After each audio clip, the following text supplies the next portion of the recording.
Assalamualaikum warahmatullahi wabarakatuh.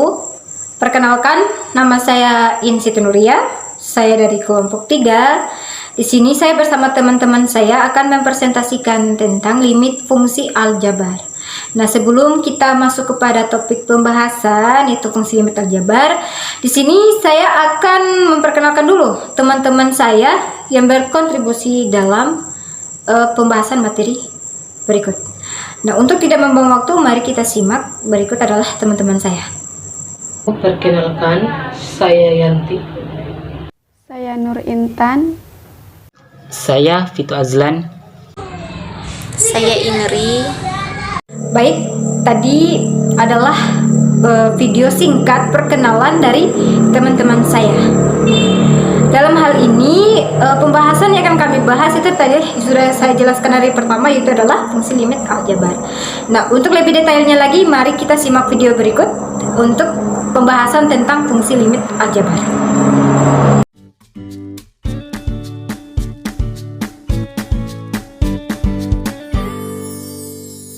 Dalam materi limit fungsi aljabar, terdapat beberapa bagian. Bagian A, konsep limit fungsi aljabar. B, sifat-sifat limit fungsi aljabar. Dan C, menentukan nilai limit fungsi aljabar. Mengenai menentukan nilai limit fungsi aljabar, terdapat dua cara. Satu, cara substitusi, dan yang kedua, cara pemfaktoran. Dalam materi limit fungsi aljabar, terdapat dua metode. Satu, metode membagi dengan pangkat tertinggi penyebut, dan yang kedua, metode mengalihkan dengan faktor sekawan. Di sini saya akan membahas konsep limit fungsi aljabar. Limit itu suatu batas yang menggunakan konsep pendekatan fungsi. Jadi, bisa dibilang limit adalah nilai yang didekati fungsi saat suatu titik mendekati nilai tertentu. Mengapa harus ada limit? Limit menjelaskan suatu fungsi jika batas tertentu didekati. Mengapa harus didekati? Karena suatu fungsi biasanya tidak terdefinisi pada titik-titik tertentu. Walaupun suatu fungsi seringkali tidak terdefinisi untuk titik tertentu, namun masih dapat dicari tahu berapa nilai yang didekati oleh fungsi tersebut apabila titik tertentu semakin didekati, yaitu dengan limit.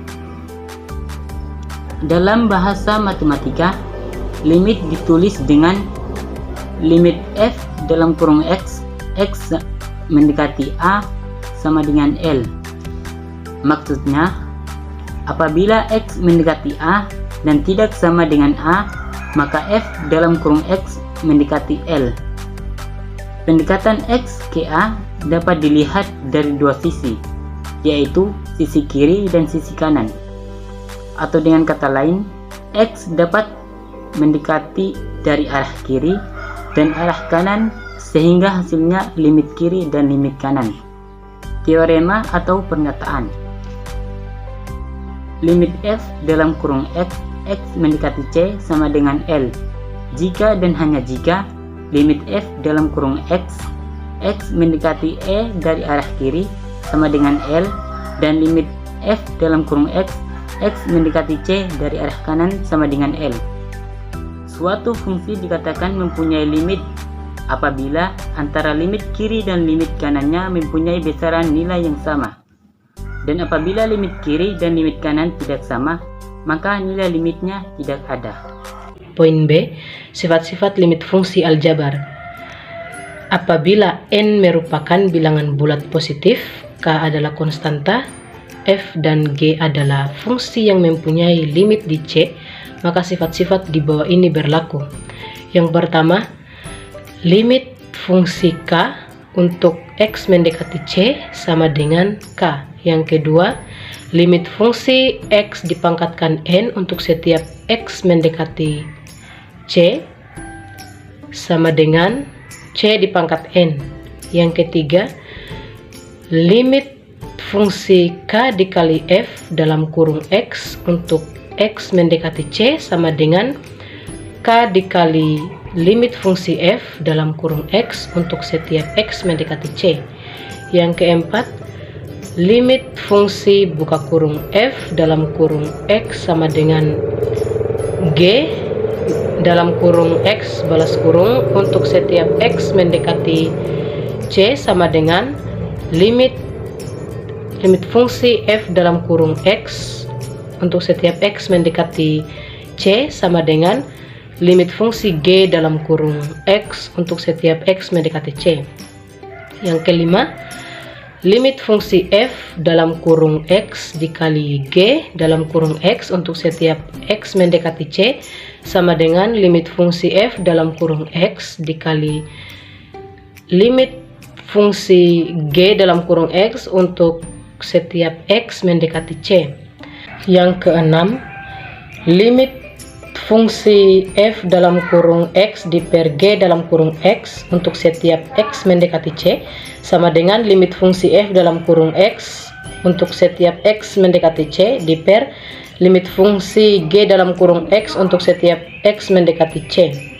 Yang ketujuh, limit fungsi f dalam kurung x dipangkatkan n sama untuk setiap x mendekati c sama dengan dalam kurung limit fungsi f dalam kurung x dipangkatkan n untuk setiap x mendekati c. Yang kedelapan, limit fungsi n akar f dalam kurung x untuk setiap x mendekati c dikurang n akar limit fungsi f dalam kurung x untuk setiap x mendekati c.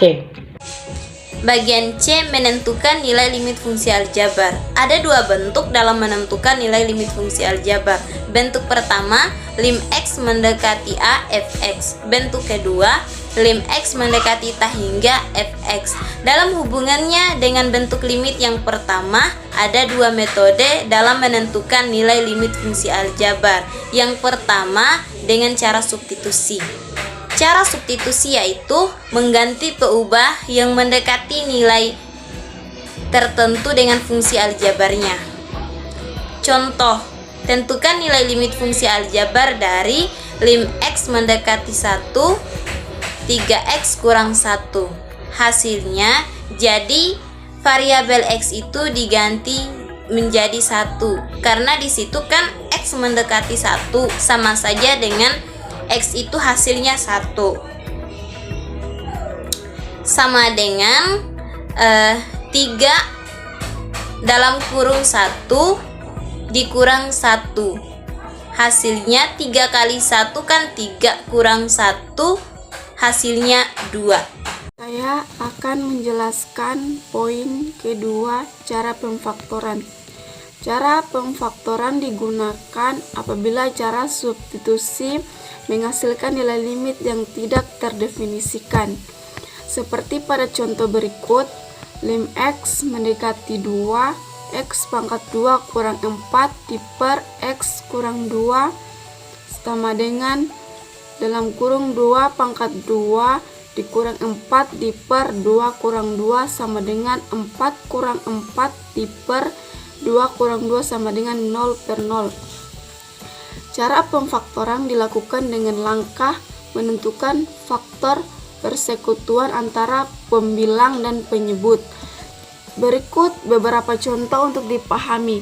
Contoh pertama, tentukan nilai fungsi aljabar dari limit x mendekati 2 sama dengan x pangkat 2 dikurang 4 diper x kurang 2 sama dengan x kurang 2 x tambah 2 diper x kurang 2 sama dengan limit x mendekati 2 x tambah 2 sama dengan 2 tambah 2 sama dengan 4.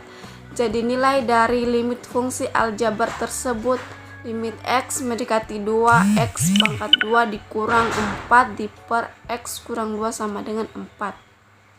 Kemudian untuk bentuk kedua yaitu limit x mendekati ta hingga dari f kali x, yaitu terdapat dua metode. Yang pertama metode membagi dengan pangkat tertinggi penyebut, dan yang kedua metode mengalihkan dengan faktor sekawan. Untuk metode pertama yaitu metode membagi dengan pangkat tertinggi penyebut.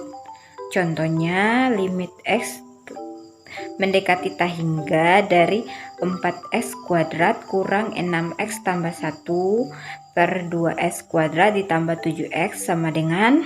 Nah, untuk menyelesaikan masalah ini kita bisa lihat dengan pangkat tertinggi dari pembilang dan penyebut. Nah, dari soal tersebut bisa didapat bahwa pangkat tertinggi dari soal tersebut adalah x kuadrat, yaitu x pangkat 2. Penyelesaian dari limit X mendekati tak hingga dari 4x kuadrat kurang 6x tambah 1 per 2x kuadrat ditambah 7x, yaitu 4x kuadrat per x kuadrat dikurang 6x per x kuadrat ditambah 1 per x kuadrat per 2x kuadrat per x kuadrat ditambah 7x per x kuadrat, yaitu sama dengan 4 dikurang 6 per x, yaitu didapat dari 6x per x kuadrat. Karena x bagi dengan x kuadrat hasilnya sisa 1, jadi 6 per x ditambah dengan 1 per x kuadrat dibagi dengan 2 ditambah 7 per x. Substitusikan jadi 4 kurang 6 per tak hingga ditambah 1 per tak hingga kuadrat per 2 ditambah 7 per tak hingga. Jadi hasilnya 4 dikurang 0 ditambah 0 per 2 ditambah 0. Nah 0 itu didapat dari 6 per tak hingga, jadi hasilnya 0. Kemudian 1 per tak hingga kuadrat juga hasilnya 0. Jadi 4 dikurang 0 ditambah 0 hasilnya 4, dan 2 ditambah 0 hasilnya 2. Jadi 4 dibagi 2 sama dengan 2. Jadi nilai limit fungsi aljabar dari limit X mendekati tak hingga dari 4x kuadrat dikurang 6x tambah 1 per 2x kuadrat ditambah 7x, yaitu sama dengan 2. Untuk metode kedua yaitu metode mengalihkan dengan faktor sekawan. Adapun contohnya yaitu limit X mendekati 4 dari 4 kurang X per X kurang kuadrat dari 6X kurang 8. Nah, untuk menentukan limit fungsi tersebut, yang pertama yang harus kita lakukan adalah mensubstitusikan dahulu. Jadi hasilnya yaitu limit X mendekati 4 dari 4 kurang X per X kurang kuadrat dari 6X kurang 8, yaitu sama dengan 4 dikurang 4 per 4 kurang kuadrat dari 6 kali 4 kurang 8. Nah, kenapa di situ hasilnya 4 kurang 4, yaitu karena dari X mendekati 4, yaitu X-nya itu adalah 4. Nah, lanjut kemudian 4 dikurang 4 per 4 kurang, yaitu 6 dikali 4 hasilnya 24 dikurang 8. Kemudian 4 dikurang 4 per 4 kurang akar dari 16. Nah, 4 dikurang 4 itu sama dengan 0. Kemudian 4 kurang akar dari 16 itu adalah 4. Jadi 4 dikurang 4 hasilnya juga 0. Nah, hasilnya adalah 0 per 0. Nah, untuk hasil yang didapat dari limit fungsi tersebut yaitu karena nilai tersebut tidak terdefinisi, yaitu merupakan bentuk tertentu, maka dari itu untuk menentukan limit suatu fungsi maka kita akan menggunakan metode lain. Nah, jadi metode yang kita gunakan yaitu adalah metode perkalian sekawan. Sehingga penyelesaiannya yaitu limit X mendekati 4 dari 4 kurang X per X kurang akar dari 6X kurang 8, yaitu sama dengan 4 dikurang X dikali X tambah akar dari 6X kurang 8 per X ditambah akar dari 6X kurang 8. 4 dikurang X dikali X tambah akar dari 6x kurang 8 per x kuadrat dikurang 6x kurang 8. Nah, kenapa di situ akarnya tidak ada? Karena perkalian dari 6x kurang 8, akar dari 6x kurang 8 dikali akar 6x kuadrat, jadi akarnya tidak ada, yaitu hasilnya menjadi 6x kurang 8. Nah, x pang x kuadrat didapat dari x dikali x jadinya x kuadrat. Nah, kemudian 4 dikurang x dikali x tambah akar dari 6x kurang 8 per x kuadrat dikurang 6x ditambah 8. Nah, kenapa hasilnya di situ mendapat x kuadrat kurang 6x tambah 8? Karena hasil dari perkalian, yaitu negatif dikali negatif hasilnya positif, kemudian negatif dikali dengan positif hasilnya negatif. Itu bisa dilihat dari x kuadrat dikurangi 6x kurang 8, sehingga didapat bentuknya yaitu x kuadrat dikurang 6x tambah 8. Nah, untuk itu kita bisa memfaktorkan dari x kuadrat dikurang 6x tambah 8 itu menjadi x kurang 4 dengan x kurang 2. Kenapa bisa dapat x 4 sama x kurang 2? Itu karena dari hasil perkalian dan penjumlahan, itu KPK yang bisa KPK dari 6 dan 8. Sehingga penyelesaian dari limit x mendekati 4 dari 4 kurang x per x kurang akar dari 6x kurang 8 sama dengan negatif x kurang 4 dikali x tambah akar dari 6x kurang 8 per x kurang 4 tambah x kurang 2 sama dengan negatif x kuadrat dari 6x kurang 8 per x kurang 2. Nah, kemudian kita substitusikan menjadi negatif 4 ditambah akar dari 6 dikali 4 kurang 8 per 4 kurang 2. Hasilnya itu sama dengan negatif 4 ditambah akar 16 per 2. Nah, akar dari 16 yaitu 4, sehingga negatif 4 ditambah 4 per 2 yaitu hasilnya negatif 8 per 2 sama dengan negatif 4. Jadi nilai limit fungsi aljabar dari limit x mendekati 4 dari 4 dikurang x per x kurang akar dari 6x kurang 8 adalah negatif 4.